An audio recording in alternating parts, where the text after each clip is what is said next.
ਗੁਰੂ ਰਾਮਦਾਸ ਗੁਣ ਗਾਵੋ।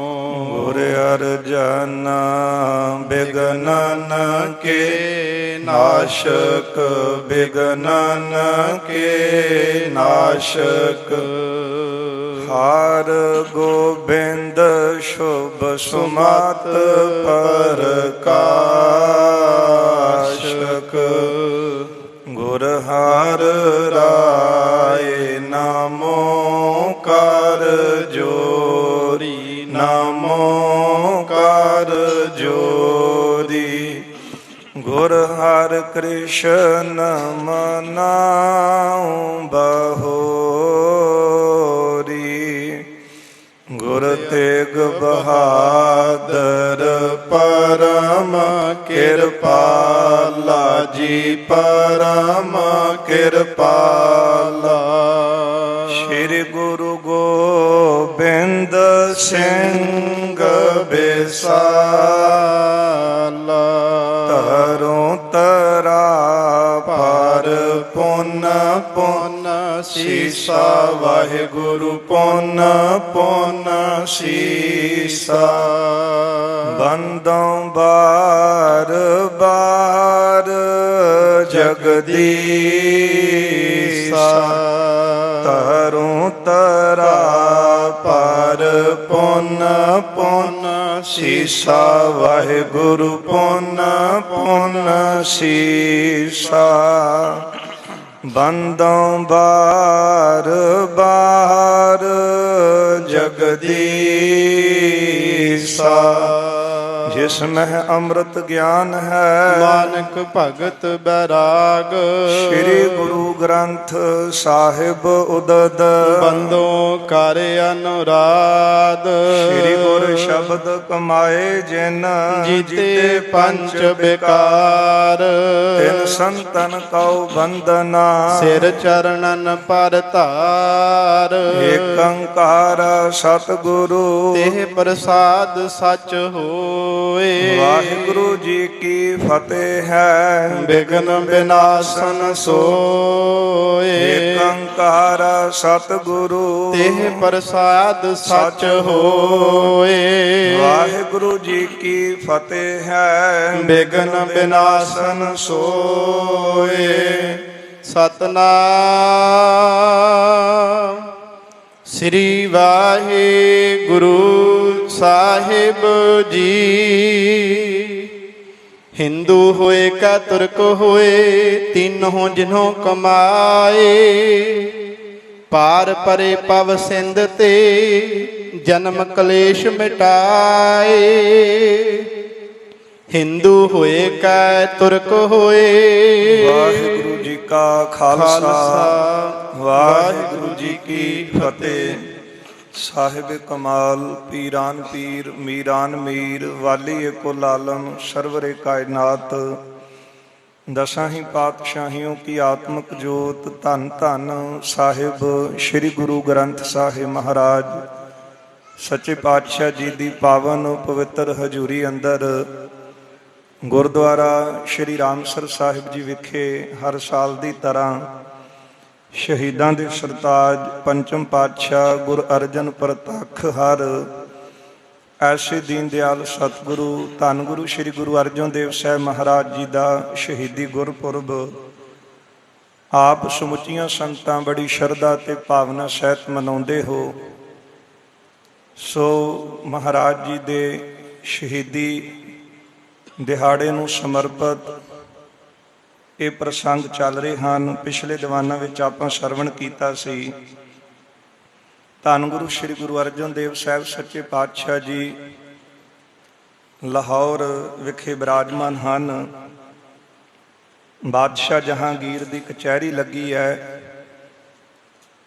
ਭਾਵੇਂ ਵਿਉਂਤ ਪਹਿਲਾਂ ਤੋਂ ਹੀ ਬਣਾਈ ਸੀ, ਪਰ ਦੁਨੀਆ ਨੂੰ ਇਹ ਦੱਸਣ ਵਾਸਤੇ ਕਿ ਬਾਦਸ਼ਾਹ ਤੇ ਬਿਲਕੁਲ ਨਿਰਦੋਸ਼ ਹੈ, ਸਾਰਾ ਕਸੂਰ ਹੀ ਚੰਦੂ ਦੇ ਸਿਰ ਮੜਿਆ ਜਾਵੇ, ਇਸ ਲਈ ਬਾਦਸ਼ਾਹ ਆਪ ਲਾਹੌਰ ਸੀ। ਗੁਰੂ ਅਰਜਨ ਦੇਵ ਸਾਹਿਬ ਨੂੰ ਸੁਨੇਹਾ ਭੇਜ ਕੇ ਬੁਲਾਇਆ।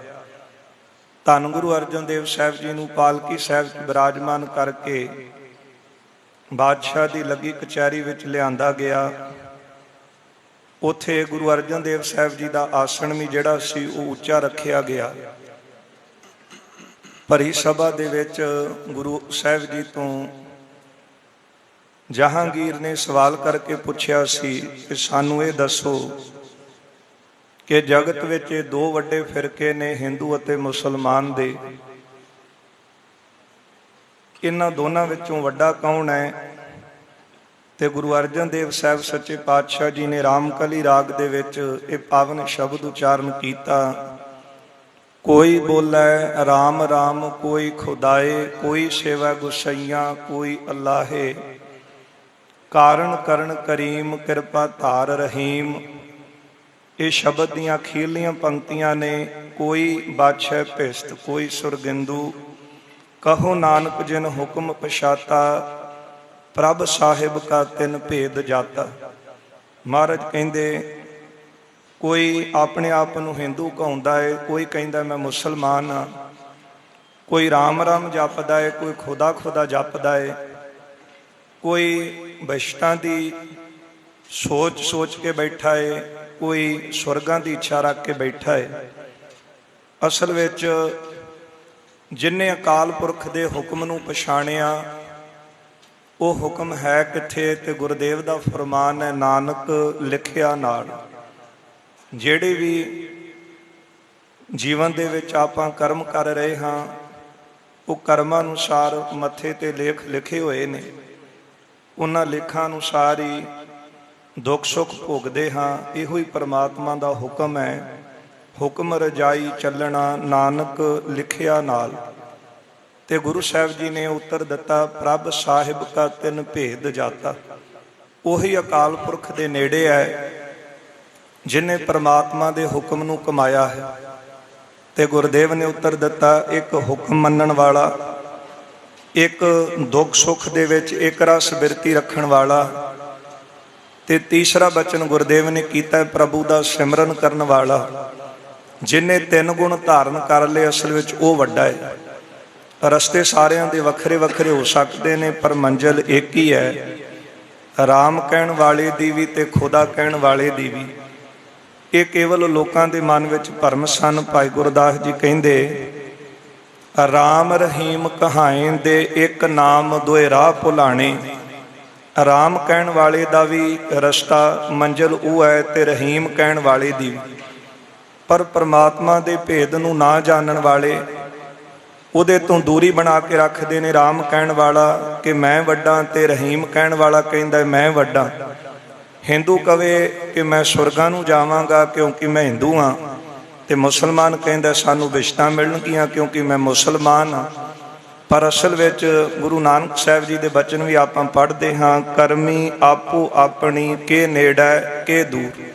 ਅਗਲਾ ਬਚਨ ਹੈ, ਜਿਨੀ ਨਾਮ ਧਿਆਇਆ ਗਏ ਮਸਕਤ ਘਾਲ, ਨਾਨਕ ਤੇ ਮੁਖ ਉਜਲੇ ਕੀਤੀ ਛੁੱਟੀ ਨਾਲ। ਜਿਹਨੇ ਨਾਮ ਜਪਿਆ ਉਹ ਭਾਵੇਂ ਕਿਸੇ ਵੀ ਧਰਮ ਦੇ ਵਿੱਚ, ਕਿਸੇ ਵੀ ਜਾਤੀ ਵਿੱਚ, ਕਿਸੇ ਫਿਰਕੇ ਨਾਲ ਉਹ ਸੰਬੰਧ ਰੱਖਦਾ ਹੋ, ਪਰ ਪਰਮਾਤਮਾ ਦੀ ਪ੍ਰਾਪਤੀ ਦਾ ਇਹੋ ਹੀ ਰਸਤਾ ਹੈ ਕਿ ਉਹਦਾ ਸਿਮਰਨ ਕਰਨਾ, ਭਜਨ ਕਰਨਾ, ਬੰਦਗੀ ਕਰਨੀ।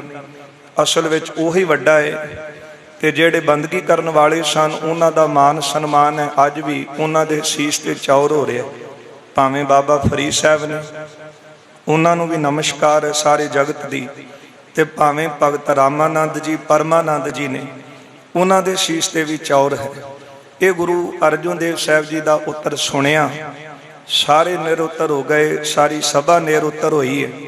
ਪਰ ਫਿਰ ਵੀ ਬੜੀ ਸ਼ਾਤਰ ਬੁੱਧੀ ਦੇ ਨਾਲ ਚੰਦੂ ਕਿਸ ਤਰ੍ਹਾਂ ਬਾਦਸ਼ਾਹ ਕੋਲੋਂ ਆਗਿਆ ਲੈ ਕੇ, ਕਿਉਂਕਿ ਆਗਿਆ ਤੇ ਬਾਦਸ਼ਾਹ ਦੀ ਹੋਣੀ ਸੀ, ਰਾਜਾ ਤੇ ਉਹੀ ਸੀ ਨਾ, ਇਸ ਕਰਕੇ ਕਿਸ ਤਰ੍ਹਾਂ ਆਗਿਆ ਲੈ ਕੇ ਗੁਰੂ ਅਰਜਨ ਦੇਵ ਸਾਹਿਬ ਜੀ ਨੂੰ ਆਪਣੀ ਹਵੇਲੀ ਵਿੱਚ ਲੈ ਕੇ ਜਾਂਦਾ ਹੈ।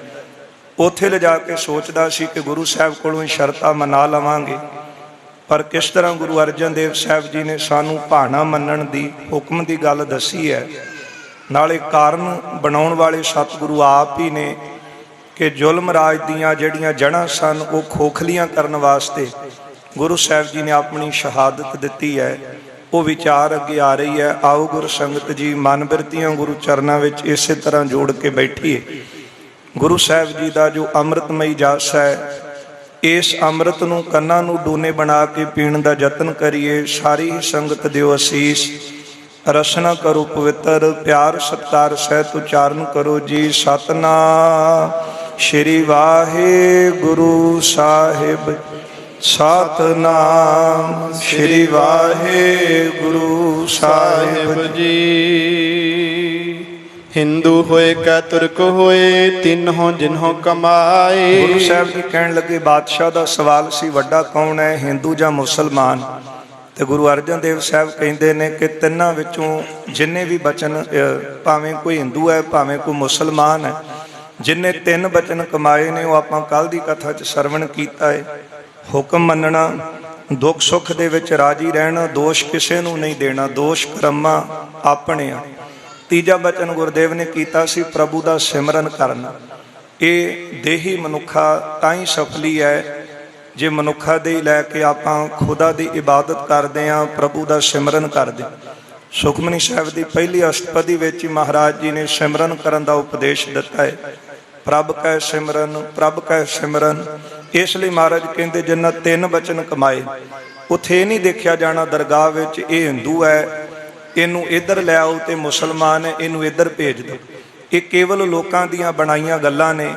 ਮਹਾਰਾਜ ਕਹਿੰਦੇ ਹਨ ਕਿ ਵੱਡਾ ਉਹ ਜਿਹਨੇ ਪ੍ਰਭੂ ਦਾ ਸਿਮਰਨ ਕੀਤਾ ਹੈ, ਜਿਨ੍ਹਾਂ ਨੇ ਅਕਾਲ ਪੁਰਖ ਦੀ ਭਗਤੀ ਕੀਤੀ, ਜਿਨਨੇ ਤਿੰਨ ਬਚਨ ਕਮਾਏ ਹਨ, ਉਹ ਵੱਡਾ ਹੈ। ਪਾਰ ਭਰੇ ਪਵ ਸਿੰਧ ਤੇ ਜਨਮ ਕਲੇਸ਼ ਮਿਟਾਏ। ਜਿਹੜਾ ਇਹ ਤਿੰਨ ਬਚਨ ਕਮਾਵੇਗਾ, ਭਾਣਾ ਮੰਨਣ ਵਾਲੇ, ਦੋਸ਼ ਕਿਸੇ ਵਿੱਚ ਨਹੀਂ ਕਲਪੇਗਾ, ਉਹਦਾ ਸਿਮਰਨ ਕਰੇਗਾ, ਉਹ ਇਸ ਭਵ ਸਾਗਰ ਦਾ ਸਭ ਤੋਂ ਵੱਡਾ ਕਲੇਸ਼ ਕਿਹੜਾ ਹੈ? ਜਨਮ ਤੇ ਮਰਨ ਦਾ।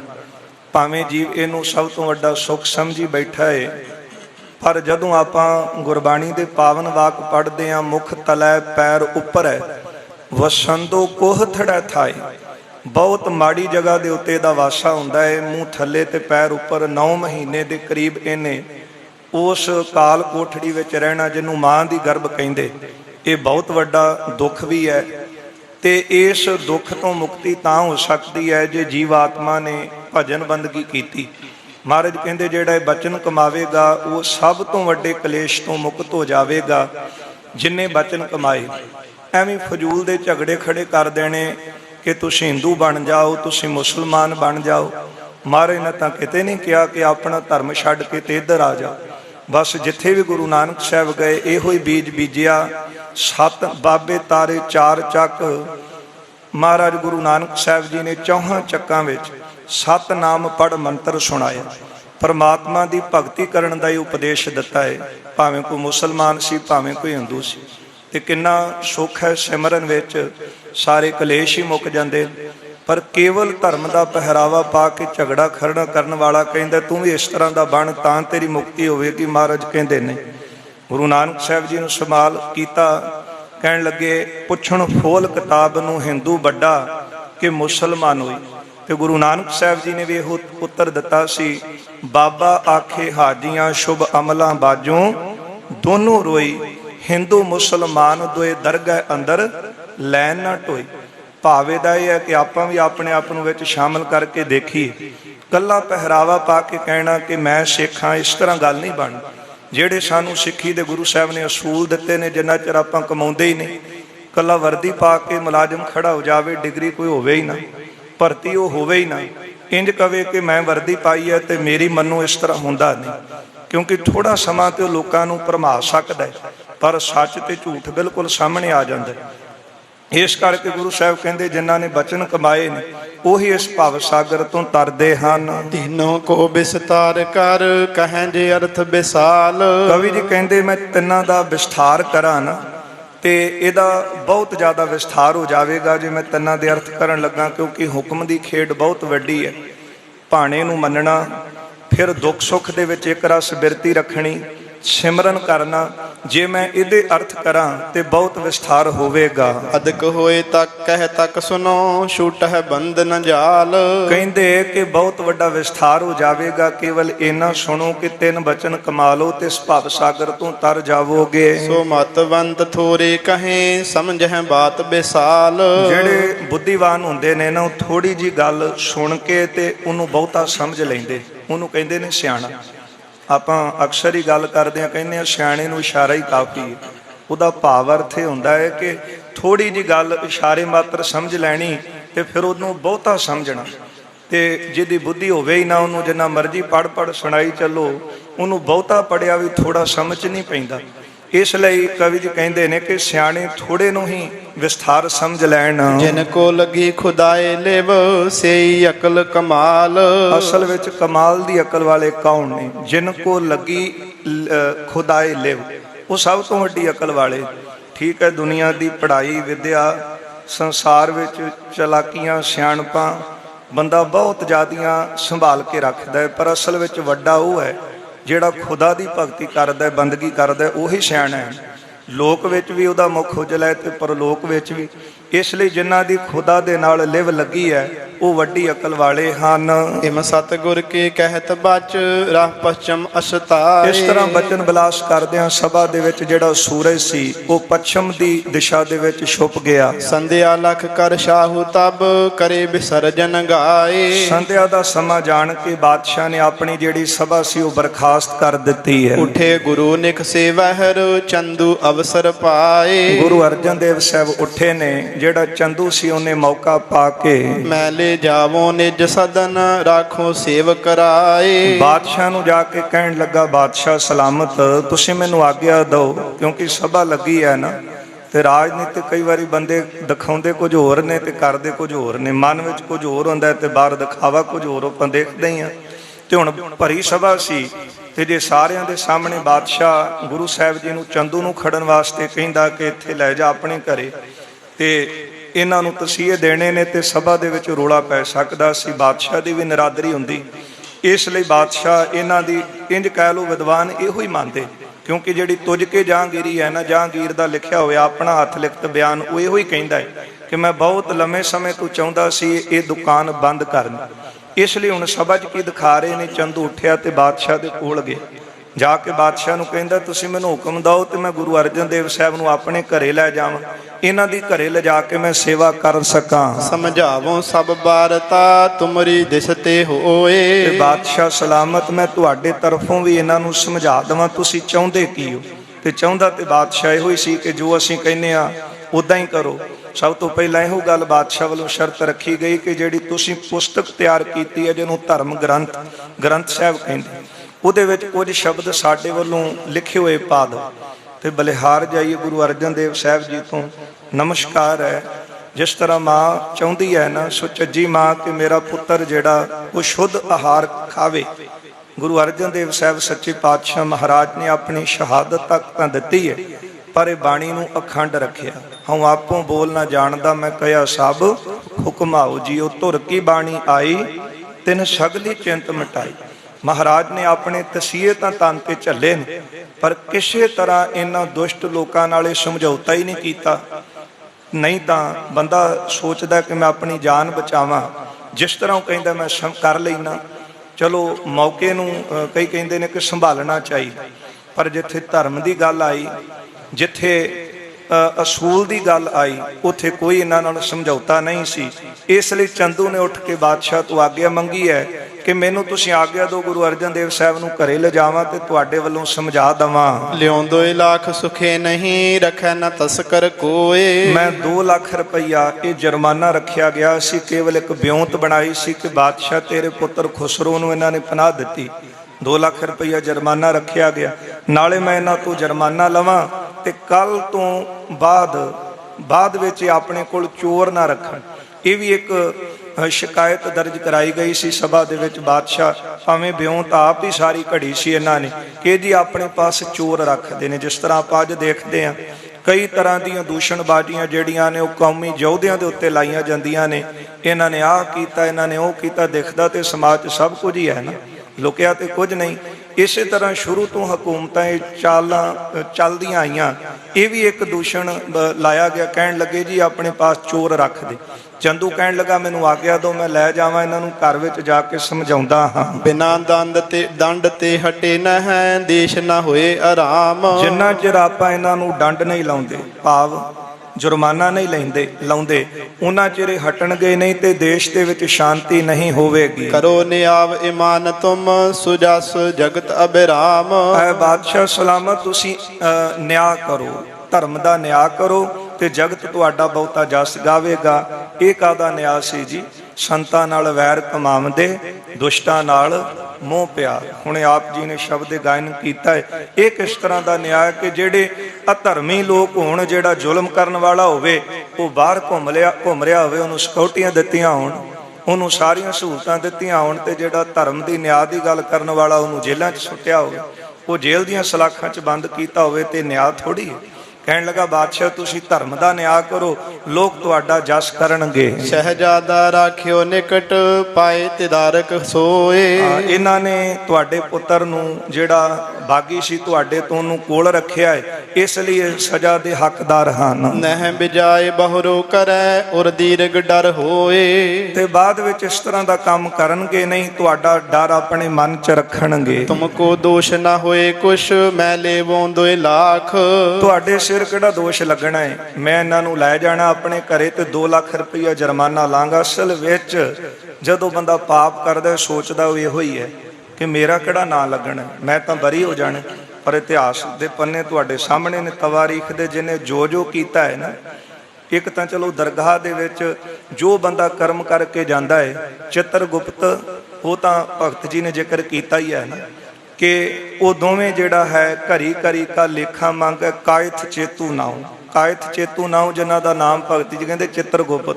ਇਹ ਤਾਂ ਚਲੋ ਦਰਗਾਹ ਦੀ ਗੱਲ ਹੈ, ਪਰ ਜੋ ਜਿਸ ਨੇ ਕੀਤਾ ਹੈ ਸਮਾਜ ਵਿੱਚ ਆ ਕੇ, ਉਹ ਸਾਹ ਪੰਨਿਆਂ ਦੇ ਉੱਤੇ ਲਿਖਿਆ ਹੋਇਆ। ਸ਼ੇਰੇ ਪੰਜਾਬ ਨੇ ਧਰਮੀਆਂ ਵਾਲਾ ਰਾਜ ਕੀਤਾ, ਉਹ ਸੁਨਹਿਰੀ ਅੱਖਰਾਂ ਦੇ ਵਿੱਚ ਉਕਰਿਆ ਹੋਇਆ। ਜਿਹਨੇ ਜੋ ਕਰਮ ਕੀਤੇ ਨੇ ਉਹਦੇ ਸਾਹਮਣੇ ਉਕਰੇ ਪਏ ਨੇ। ਦਾਨੇ ਕਹਿੰਦੇ ਨੇ ਕਿ ਜੇ ਕਿਸੇ ਨੂੰ ਵੇਖਣਾ ਹੋਵੇ ਨਾ ਕਿ ਪਰਲੋਕ 'ਚ ਉਹਦਾ ਕੀ ਹਾਲ ਹੋਣਾ ਹੈ, ਉਹ ਲੋਕ 'ਚ ਹੀ ਦਿਖ ਜਾਂਦਾ ਹੈ।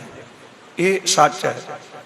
ਉਹ ਲੋਕ 'ਚ ਜੇ ਲਾਹਨਤਾਂ ਪੈਣ ਲੱਗ ਪੈਣ ਤੇ ਫਿਰ ਪਰਲੋਕ ਵੀ ਉਸ ਤਰ੍ਹਾਂ ਦਾ ਹੀ ਹੋਵੇਗਾ। ਤੇ ਜੇ ਲੋਕ ਦੇ ਵਿੱਚ ਜਸ ਹੋ ਰਿਹਾ ਉਹਦਾ, ਸਾਰੇ ਵਾਹ ਵਾਹ ਕਰ ਰਹੇ ਨੇ ਕਿ ਇਸ ਤਰ੍ਹਾਂ ਇਹ ਧਰਮੀ ਰਾਜਾ ਜਿਹੜਾ ਇਹ ਹੋਣਾ ਚਾਹੀਦਾ, ਇਹ ਧਰਮੀ ਬੰਦਾ, ਇਹਨੂੰ ਹੋਰ ਸਮਾਂ ਮਿਲਣਾ ਚਾਹੀਦਾ, ਤੇ ਫਿਰ ਪਰਲੋਕ 'ਚ ਵੀ ਉਹਦਾ ਮੁੱਖ ਉਜਲਾ ਹੀ ਹੈ। ਇਹ ਕਹਿਣ ਲੱਗਾ ਬਾਦਸ਼ਾਹ ਸਲਾਮਤ, ਤੁਹਾਡੇ ਸਿਰ ਕਿਹੜਾ ਦੋਸ਼ ਲੱਗਣਾ ਹੈ?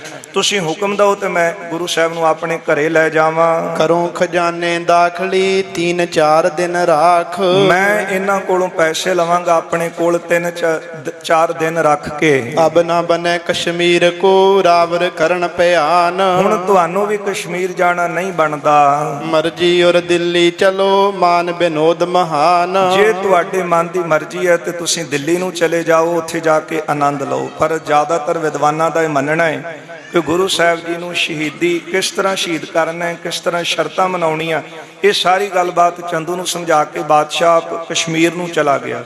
ਠੰਡੀ ਵਾਦੀਆਂ, ਕਿਉਂਕਿ ਗਰਮੀ ਦੀ ਰੁੱਤ ਸੀ ਤੇ ਅਕਸਰ ਹੀ ਵੱਡੇ ਲੋਕ ਗਰਮੀ ਤੋਂ ਰਾਹਤ ਪਾਉਣ ਵਾਸਤੇ, ਠੰਡੀ ਰੁੱਤ ਦਾ ਆਨੰਦ ਲੈਣ ਵਾਸਤੇ ਪਹਾੜਾਂ ਦੀ ਸੈਰ ਕਰਦੇ। ਇਸ ਲਈ ਬਾਦਸ਼ਾਹ ਕਸ਼ਮੀਰ ਨੂੰ ਜਾਂਦਾ।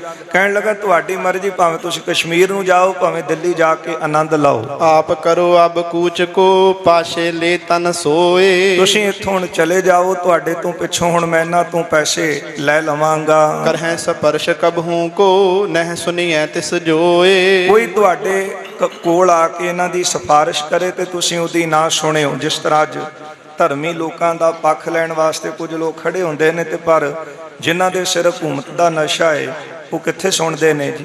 ਕਹਿਣ ਲੱਗਾ ਕੋਈ ਇਹਨਾਂ ਦੀ ਸਿਫਾਰਿਸ਼ ਕਰੇ ਤੁਸੀਂ ਬਿਲਕੁਲ ਨਹੀਂ ਸੁਣਨੀ। ਹਾਂ ਕਹਿਵਾਈ ਸ਼ਾਹ ਤੇ, ਨਿਕਸਿਓ ਤਤ ਛਿਨਿਆਏ। ਇਸ ਤਰ੍ਹਾਂ ਬਾਦਸ਼ਾਹ ਤੋਂ ਆਗਿਆ ਲਈ ਹੈ ਤੇ ਚੰਦੂ ਛੇਤੀ ਨਾਲ ਉੱਥੋਂ ਨਿਕਲਿਆ ਹੈ। ਕਰੇ ਸਿਪਾਹੀ ਸੰਗ ਗੁਰ, ਨਿਜ ਡੇਰੇ ਕਹੁ ਲਿਆਏ। ਇਹਨੇ ਫਿਰ ਚੰਦੂ ਨੇ ਗੁਰੂ ਅਰਜਨ ਦੇਵ ਸਾਹਿਬ ਜੀ ਨੂੰ ਕਰੇ ਸਿਪਾਹੀ ਸੰਗ ਗੁਰ, ਗੁਰੂ ਅਰਜਨ ਦੇਵ ਸਾਹਿਬ ਨਾਲ ਸਿਪਾਹੀ ਜਿਹੜੇ ਸਨ ਖੜੇ ਕਰ ਦਿੱਤੇ ਤੇ ਗੁਰੂ ਸਾਹਿਬ ਨੂੰ ਆਪਣੀ ਹਵੇਲੀ ਵੱਲ ਲੈ ਆਇਆ। ਪੰਜ ਸਿੱਖ ਡਿਓ ਗਈ ਵਿਖੇ, ਕਰਕੇ ਕੈਦ ਬਿਠਾਏ। ਗੁਰੂ ਸਾਹਿਬ ਜੀ ਨੂੰ ਅੰਦਰ ਲੈ ਗਿਆ ਤੇ 5 ਸਿੱਖ ਜਿਹੜੇ ਨਾਲ ਸਨ, ਭਾਈ ਜੇਠਾ ਜੀ, ਭਾਈ ਲੰਗਾਹ ਜੀ, ਭਾਈ ਪ੍ਰਾਣਾ ਜੀ, ਭਾਈ ਕਲਿਆਣਾ ਜੀ, ਭਾਈ ਵਿਧਿਆ ਜੀ, ਬਾਬਾ ਵਿਧੀ ਚੰਦ ਸਾਹਿਬ, ਇਹ 5 ਸਿੱਖ ਨਾਲ ਸਨ।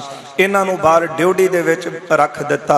ਅੰਤਰ ਗੁਰੂ ਅਤਾਰ ਕੈ ਕਹਿ ਕਹਾਰ ਨਿਕਸਾਏ।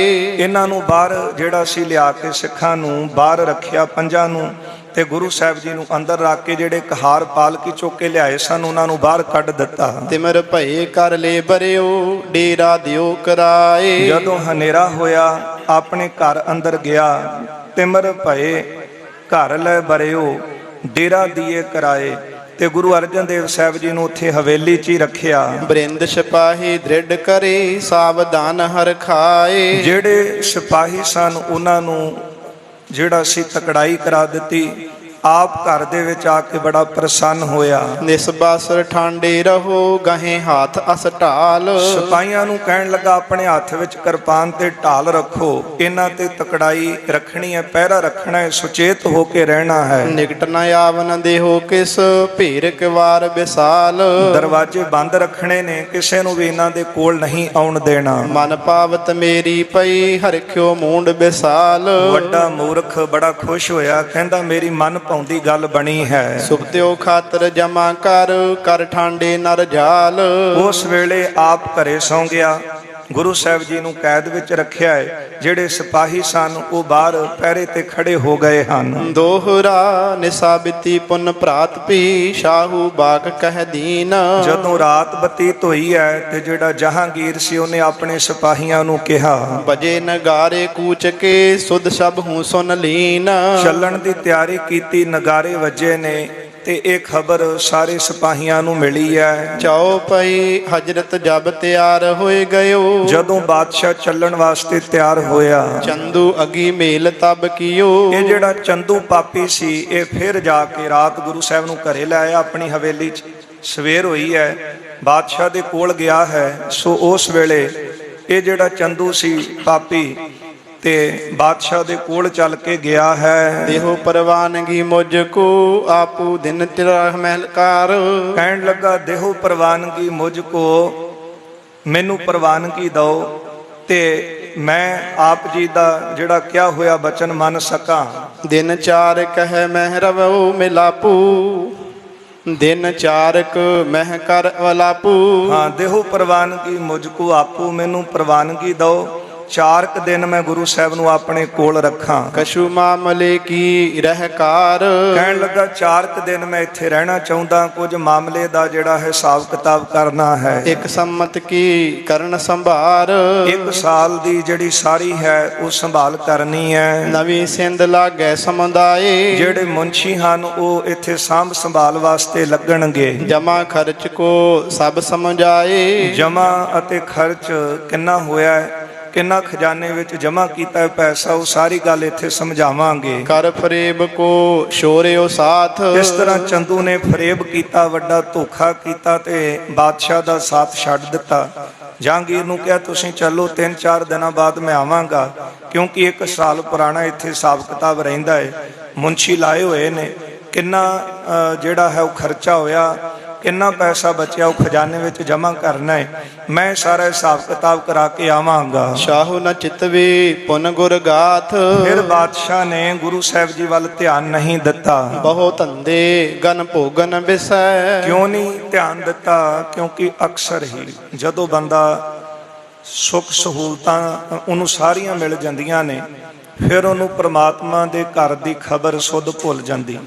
ਇਸ ਲਈ ਗੁਰੂ ਸਾਹਿਬ ਨੇ ਸਾਨੂੰ ਬਚਨ ਦ੍ਰਿੜ ਕਰਵਾਏ ਨੇ, ਦੁੱਖ ਦਾਰੂ ਸੁੱਖ ਰੋਗ ਭਇਆ।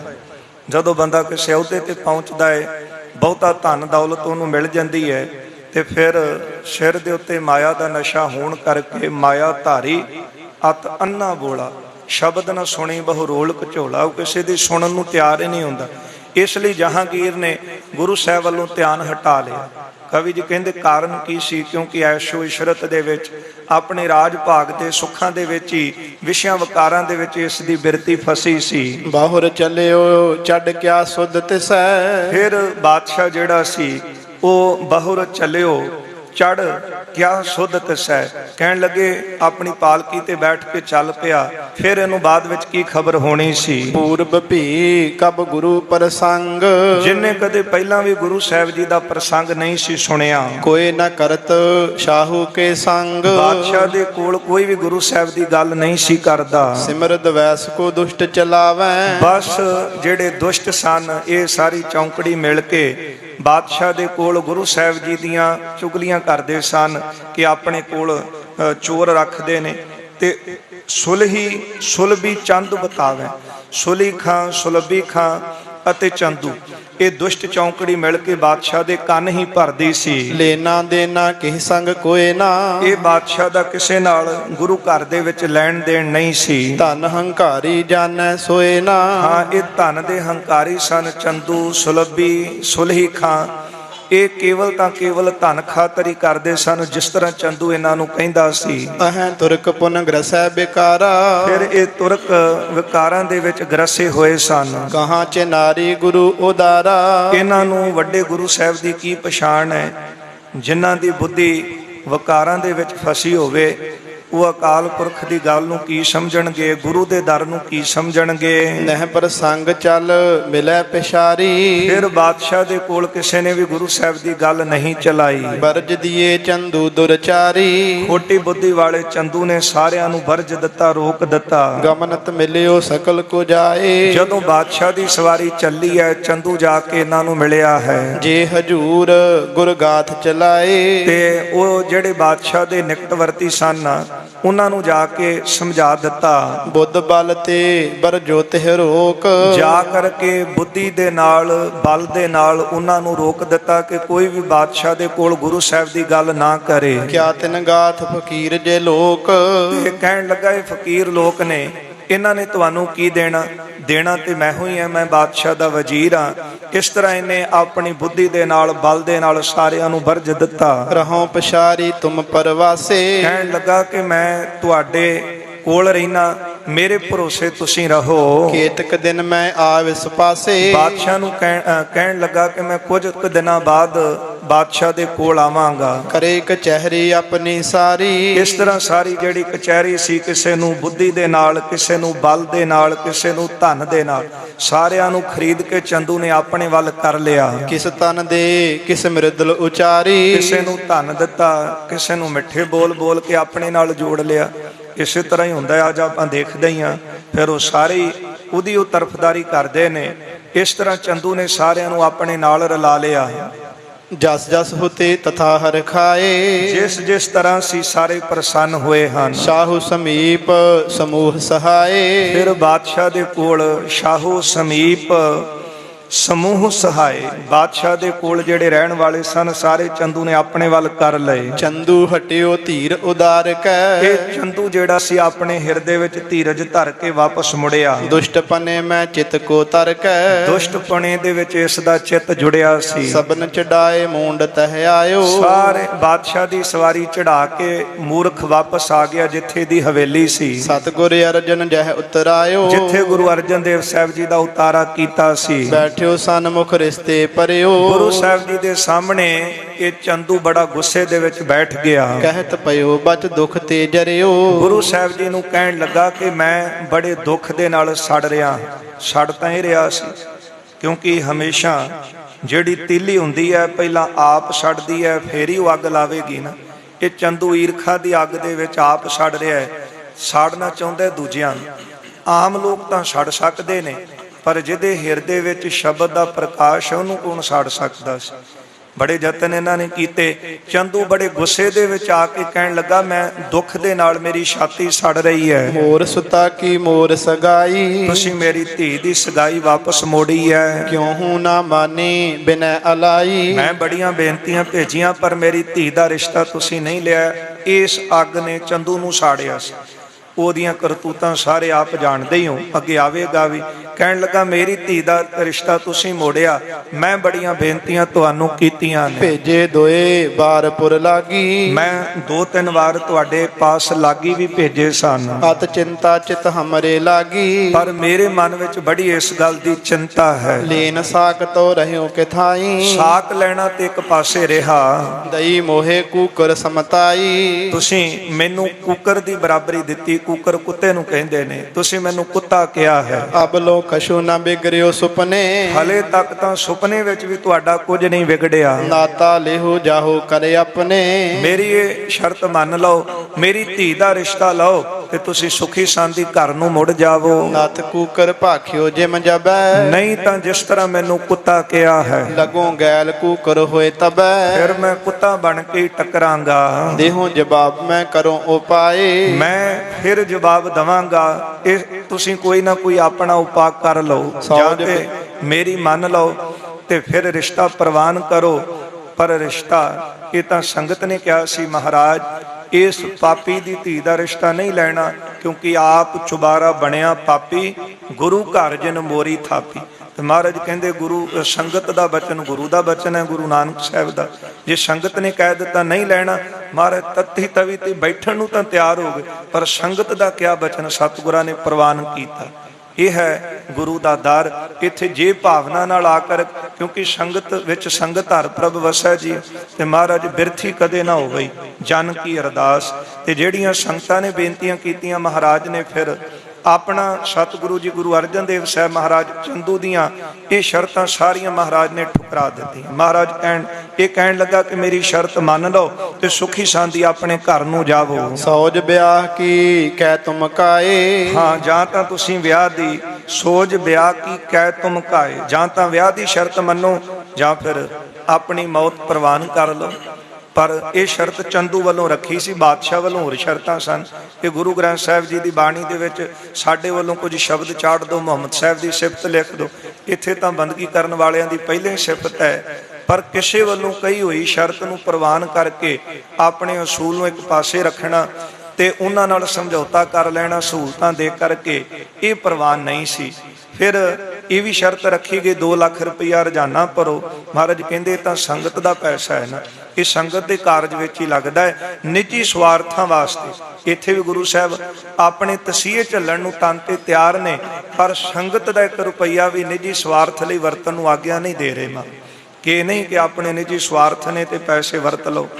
ਇੱਥੇ ਮਹਾਰਾਜ ਦੇ ਅੱਗੇ ਕੁਝ ਸ਼ਰਤਾਂ ਚੰਦੂ ਵੱਲੋਂ ਰੱਖੀਆਂ ਗਈਆਂ। ਕਹਿੰਦਾ ਜਾਂ ਤੇ ਸ਼ਰਤਾਂ ਮੰਨ ਲਓ, ਨਹੀਂ ਤਾਂ ਫਿਰ ਤੁਹਾਡੀ ਮੌਤ ਤੁਹਾਡੇ ਸਾਹਮਣੇ ਹੈ, ਇਹ ਪ੍ਰਵਾਨ ਕਰ ਲਓ। ਨਿਰਭੈ ਬਾਕ ਤਬ ਸਤਿਗੁਰ ਪਾਖਾ, ਗੁਰੂ ਅਰਜਨ ਦੇਵ ਸਾਹਿਬ ਸੱਚੇ ਪਾਤਸ਼ਾਹ ਨਿਰਭੈ ਹੋ ਕੇ ਜਿਨ੍ਹਾਂ ਨੇ ਬਚਨ ਕਿਹਾ, ਮਹਾਰਾਜ ਸੱਚੇ ਪਾਤਸ਼ਾਹ ਹੁਕਮ ਹੀ ਸਾਨੂੰ ਇਹ ਕਰ ਗਏ ਨੇ ਕਿ ਜਿਨ ਨਿਰਭਉ ਜਿਨ ਹਰ ਨਿਰਭਉ ਧਿਆਇਆ ਜੀ ਤਿਨ ਕਾ ਭਉ ਸਭ ਗਵਾਸੀ। ਜਿਨੇ ਨਿਰਭਉ ਨੂੰ ਜਪਿਆ ਉਹ ਆਪ ਵੀ ਨਿਰਭਉ ਹੋ ਜਾਂਦਾ, ਨਿਰਭੈ ਹੋ ਕੇ ਸਤਿਗੁਰਾਂ ਨੇ ਉੱਤਰ ਦਿੱਤਾ। ਸੁਤਾ ਦੇਨ ਕੀ ਕਿਮ ਅਬਲਾਖਾ, ਮਹਾਰਾਜ ਕਹਿੰਦੇ ਧੀ ਦੇਣ ਦੀ ਕਿਉਂ ਇੱਛਾ ਰੱਖੀ ਬੈਠਾ ਹੈ, ਤੂੰ ਉੱਚੀ ਕੁਲ ਹੈ ਚੁਬਾਰਾ। ਤੂੰ ਆਪੇ ਹੀ ਤਾਂ ਕਿਹਾ ਸੀ ਸਾਡੀ ਉੱਚੀ ਕੁਲ, ਇਹ ਸ਼੍ਰੇਣੀ ਖੱਤਰੀ, ਅਸੀਂ 2.5 ਘਰ ਉੱਚੇ ਖੱਤਰੀ, ਖੱਤਰੀਆਂ ਚ ਵੀ ਉੱਚੀ ਨੀਵੀਂ ਜਾਤ ਮੰਨਦਾ ਸੀ।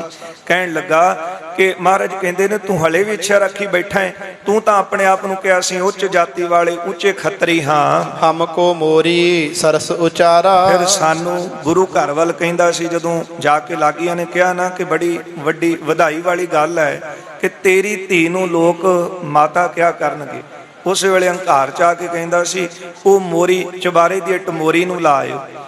ਗੁਰੂ ਘਰ ਨੂੰ ਮੋਰੀ ਦੱਸਦਾ ਸੀ। ਮਹਾਰਾਜ ਕਹਿੰਦੇ ਤੂੰ ਸਾਡੇ ਘਰ ਨੂੰ ਮੋਰੀ ਕਿਹਾ ਹੈ। ਮੋਰੀ ਮੇਲ ਸੋ ਮੋਰੀ ਤਾਰਾ, ਮੋਰੀ ਦਾ ਮੇਲ ਮੋਰੀ ਨਾਲ ਹੀ ਹੁੰਦਾ ਹੈ, ਨੀਵੇਂ ਦਾ ਮੇਲ।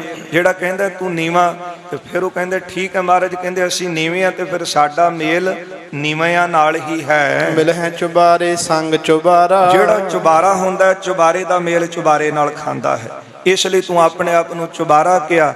ਗੁਰੂ ਘਰ ਨੂੰ ਮੋਰੀ ਦੱਸ ਰਿਹਾ।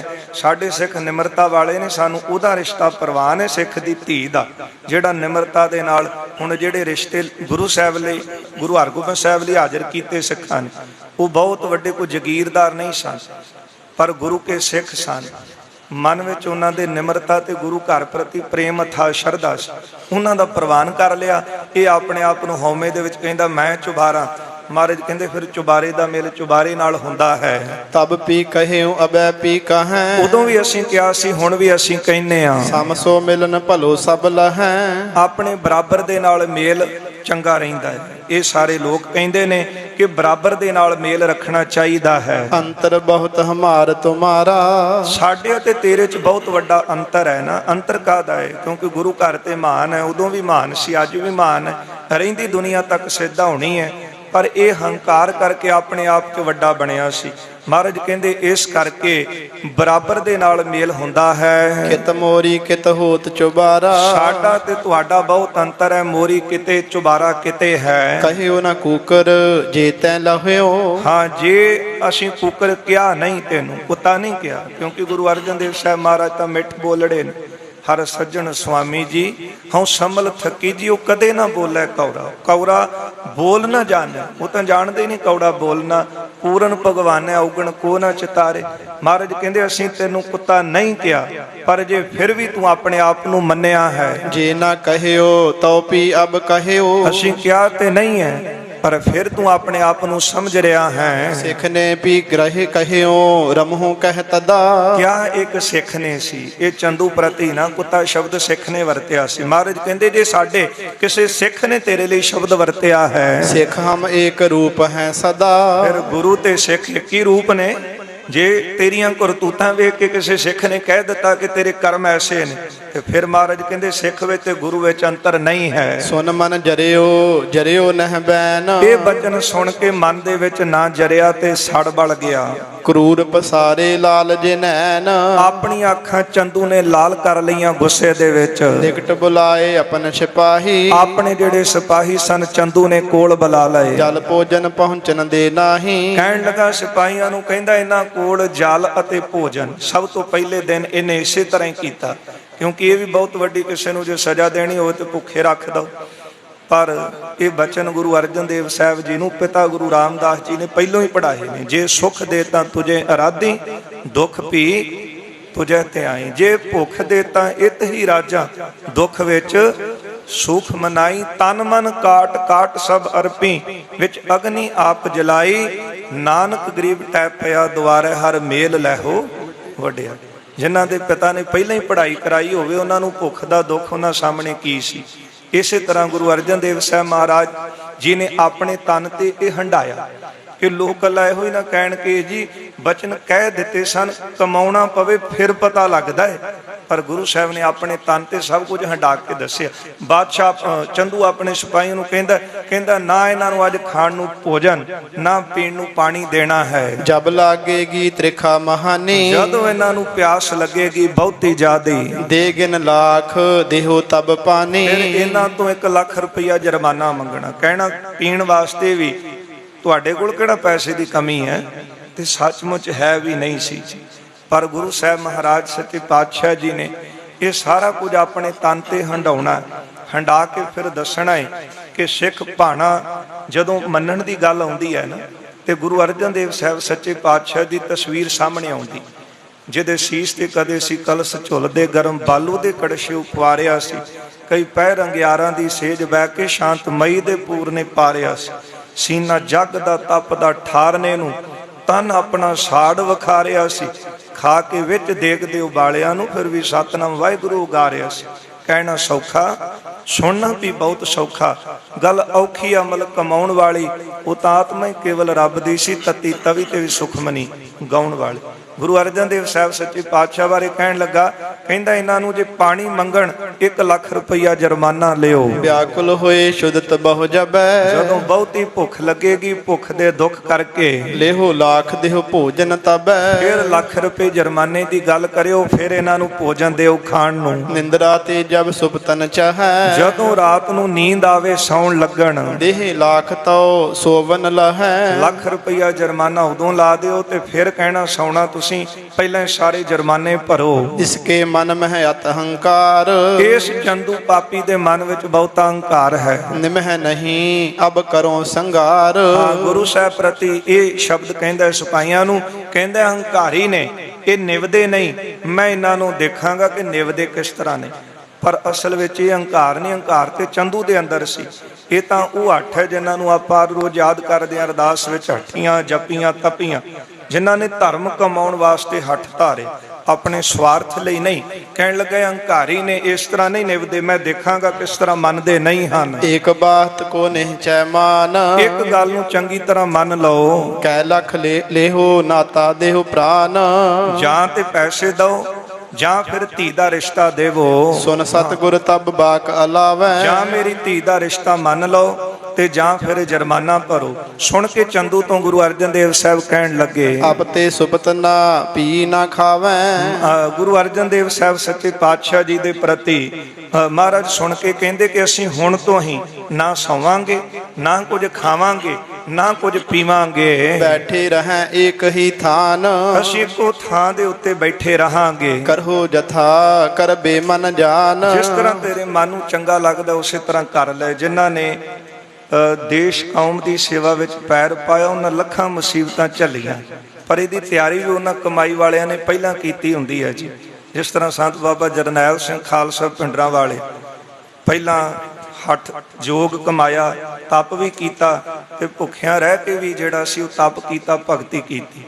ਕਿਉਂਕਿ ਭਾਈ ਗੁਰਦਾਸ ਜੀ ਦੇ ਬਚਨ ਪੜ੍ਹਦੇ ਆ, ਮੁਰਦਾ ਹੋਏ ਮੁਰੀਦ ਨਾ ਗੱਲੀ ਹੋਵਣਾ, ਸਾਬਰ ਸਿਦਕ ਸ਼ਹੀਦ ਭਰਮ ਪੌਖ ਹੋਵਣਾ। ਸ਼ਹੀਦ ਹੋ ਹੀ ਹੋ ਸਕਦਾ ਜਿਹਦੇ ਅੰਦਰ ਇਹ ਗੁਣ ਨੇ, ਸਬਰ ਵਾਲਾ ਹੈ, ਸਿਦਕ ਵਾਲਾ ਹੈ, ਭਰਮ ਕੋਈ ਨਹੀਂ, ਭਾਉ ਕੋਈ ਨਹੀਂ। ਗੁਰੂ ਅਰਜਨ ਦੇਵ ਸਾਹਿਬ ਮਹਾਰਾਜ ਕਹਿੰਦੇ ਅਸੀਂ ਤਾਂ ਪਹਿਲਾਂ ਹੀ ਸੋਚ ਲਿਆ ਇੱਥੇ ਬੈਠਾਂਗੇ, ਨਾ ਸੌਵਾਂਗੇ, ਨਾ ਸਾਨੂੰ ਕੁਝ ਖਾਣ ਨੂੰ ਚਾਹੀਦਾ ਨਾ ਪੀਣ ਨੂੰ। ਅਪਰ ਕਠੋਰ ਸੋ ਦੁਸ਼ਟ ਬਖਾਨਾ, ਜਿਹੜਾ ਕਠੋਰ ਚੰਦੂ ਸੀ ਫਿਰ ਕਹਿਣ ਲੱਗਾ, ਕਰੇ ਸਿਪਾਹੀ ਗਨ ਸਵਦਾਨਾ। ਆਪਣੇ ਸਿਪਾਹੀਆਂ ਨੂੰ ਕਿਹਾ ਤੁਸੀਂ ਸਾਵਧਾਨ ਹੋ ਜਾਵੋ, ਖਰੇ ਰਹੋ ਰਾਖੋ ਤਖਤ ਤਕਾਰਾਈ। ਇੱਥੇ ਖਲੋ ਕਰਕੇ ਤਕੜਾਈ ਰੱਖੋ, ਨਾਹੇ ਤਾਂ ਖਾਏ ਪੀਹੋ ਸਪਤਾਈ। ਨਹੀਂ ਤਾਂ ਖਾਏ ਪੀਓ ਸਪਤਾਈ। ਜੇ ਖਾਣ ਅਤੇ ਪੀਣ ਜਾਂ ਸੌਣ ਦੀ ਗੱਲ ਕਰਨ ਤੇ ਫਿਰ ਇਹਨਾਂ ਤੋਂ ਜੁਰਮਾਨਾ ਲਿਓ। ਪਾਂਚੋਂ ਸਿੱਖਨ ਪੌਰ ਮਜਾਰ, ਜਿਹੜੇ 5 ਸਿੱਖ ਸਨ ਉਹਨਾਂ ਨੂੰ ਬਾਹਰ ਡਿਊਟੀ ਤੇ ਰੱਖਿਆ।